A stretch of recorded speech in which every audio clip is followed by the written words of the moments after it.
से होता है, एक मन से, वचन से और कर्म से।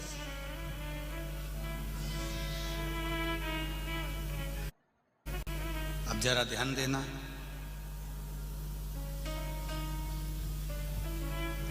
मन से हम जिंदगी में कभी किसी के प्रति भेदभाव ना रखें। गलत अगर भोजन किया है तो हम गलत सोचेंगे, पर यदि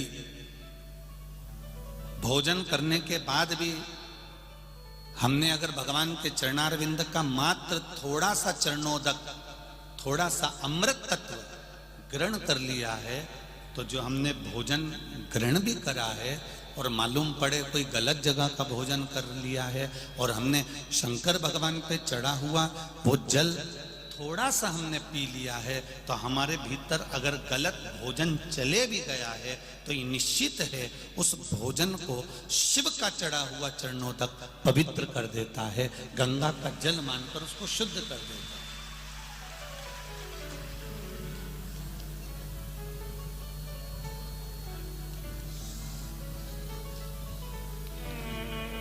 दो विष होते हैं,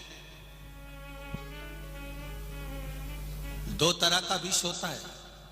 एक विष भोजन में मिलाया जाता है और एक विष कानों में मिलाया जाता है। जरा ध्यान देना मालेगांव वालों और जितने लोग आस्था चैनल पर सुन रहे हैं वो भी। एक विष भोजन में मिलाया गया है और एक विष कानों में घोला गया है। ये दो विष हैं।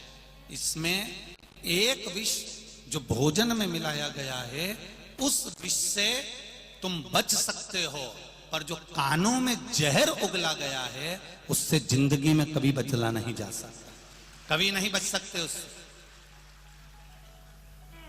उससे कभी बचा नहीं जा सकता। आप उससे कितना भी प्रयास कर लो नहीं बच सकते हो।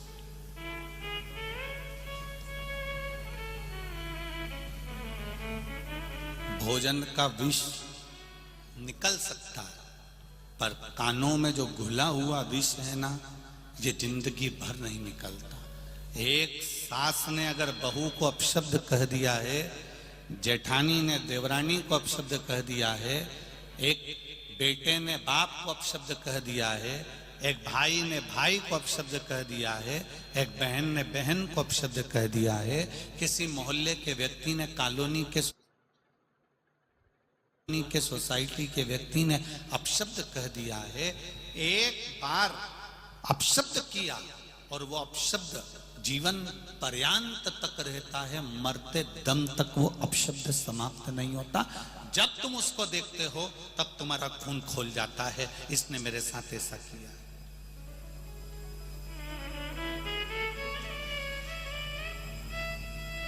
इसने मेरे साथ ऐसा किया, इसने मेरे साथ ये कर दिया, इसने मेरे साथ वो कर दिया। ये अपशब्द का जो विष है, ये विष जो अपशब्द का विष है जो कानों में घोला जाता है, ये मनुष्य की जिंदगी को बर्बाद कर देता है। जितना शरीर में गया हुआ जहर, जितना शरीर में भोजन के साथ गया हुआ जहर काम नहीं करता, उससे ज्यादा काम करता है कानों में गया हुआ जहर।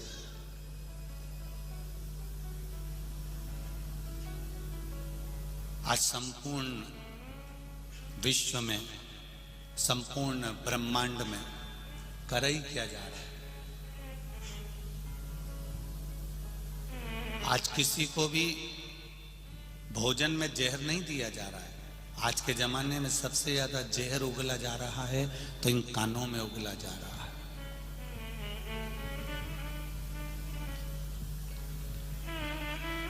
ये कानों का जो जहर है, ये जीवन को नष्ट करने वाला।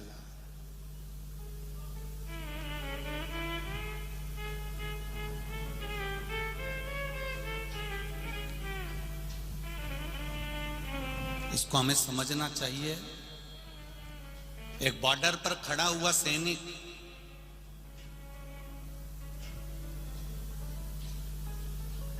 भारत और चीन की बॉर्डर पर खड़ा हुआ है, कहीं कहीं की बॉर्डर पर खड़ा हुआ है। एक बॉर्डर पर खड़ा हुआ सैनिक वेतन के लिए नहीं लड़ता है कि मुझे तनख्वाह मिल रही है इसलिए मुझे बॉर्डर पर जाकर इस कड़कड़ाती हुई धूप में, इस कड़कड़ाती ठंड में, इस कड़कड़ाती हुई बारिश में, इस बिजली में मुझे खड़ा रहना है।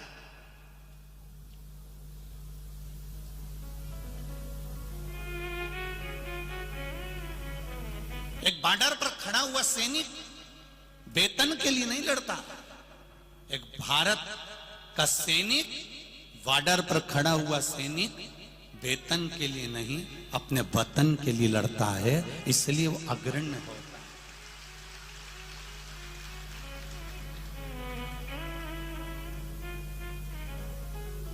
वो वतन के लिए लड़ रहा है, अपने राष्ट्र के लिए।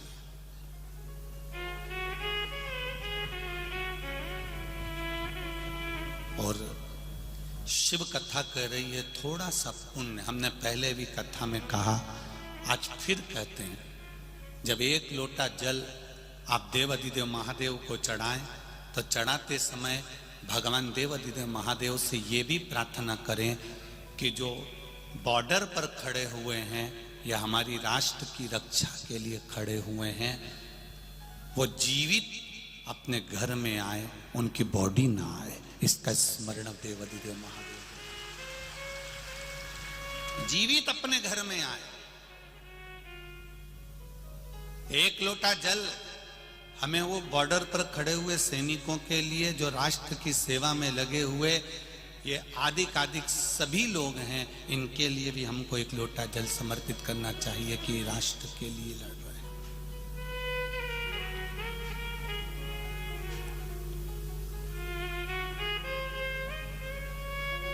कि चंदन है इस देश की माटी, तपोभूमि हर ग्राम है, हर बाला देवी की प्रतिमा, बच्चा बच्चा राम है।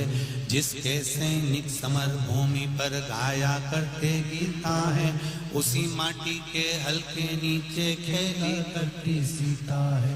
ये चंदन है भारत की भूमि, कोई साधारण भूमि नहीं है।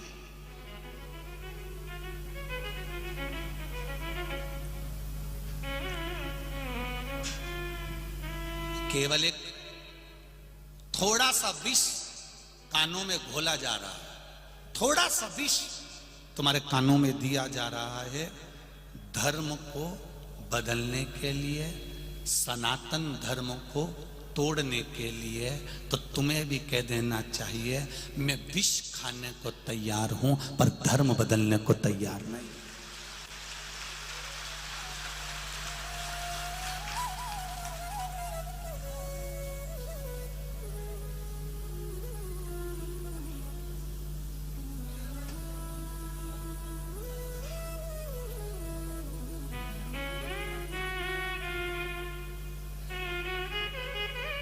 अपना धर्म छोड़कर, सनातन धर्म को छोड़कर हम अन्य धर्म में प्रवेश ना करें।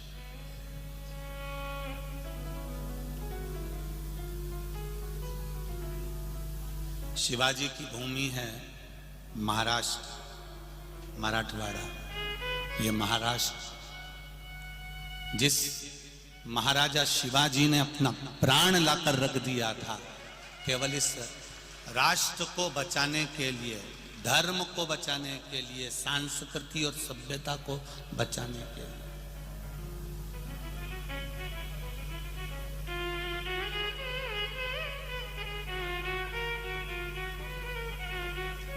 एक ही आवाज आती थी चारों तरफ से। जब महाराणा जब शिवाजी निकल कर जाते थे तो चारों तरफ से एक आवाज आती थी, हर हर महादेव। वो हर हर महादेव का शब्द शिवाजी से भी पूछा गया कि ये शब्द तुमको दिया किसने है? तो शिवाजी कहते हैं ये मेरी माँ का दिया हुआ शब्द है। मेरी माँ कहती है मैं तेरे साथ हर पल नहीं रह सकती, मैं तेरे साथ हर जगह नहीं जा सकती, मैं तेरे साथ हर युद्ध में शामिल नहीं हो सकती, पर बेटा शिवा, ए शिवाजी, मां कहती है मैं भले तेरे साथ ना हूं पर मेरा शिव तेरे साथ में हर समय रहेगा। वो हर हर महादेव के रूप में रहा, वो आज भी साथ में, हर पल, हर घड़ी, हर क्षण।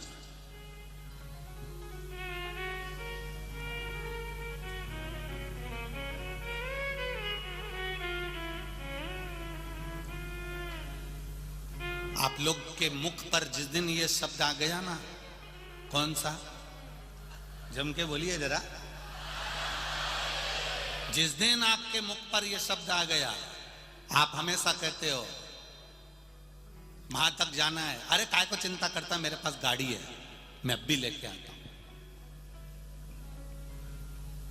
लड़ाई हो गई, मेरे पास में मेरा भाई है, वो सब निपट लेगा। बीमारी आ गई, हमारा डॉक्टर है साथ में, वो कर लेगा, सब कुछ है। एक जरा सा तुमको कोई वहां से चल के तुम आई और वहां जाके खड़ी हो गई और तुम्हें कोई अंदर बैठने नहीं देता है, तो तुम क्या करती हो? अभी रुक जा, और उन्हें धीरे से पर्स निकाला, उसमें से मोबाइल निकाला और उसने फोन लगा कर कह दिया, लो बात कर लो जरा। हम अंदर नहीं बैठने देंगे, जब बोल दिया ना नहीं बैठने देंगे तो नहीं बैठने देंगे, तो बात करना मोबाइल पे। और उसने जो मोबाइल पकड़ाया और मोबाइल पे जैसे ही बात करी, इतने देर में तो आइए भाभी जी बैठिए, बोला सही है कि गलत है? बस कितनी दम, एक मोबाइल लगाया और केवल जरा सी बात कराई और भाभी आगे आके बैठ गई। अब मोबाइल में इतनी दम है कि केवल एक फोन लगाया और भाभी आगे आकर बैठ गई, उतना दम हर हर महादेव में है कि वो भी आगे आकर बिठा देता है।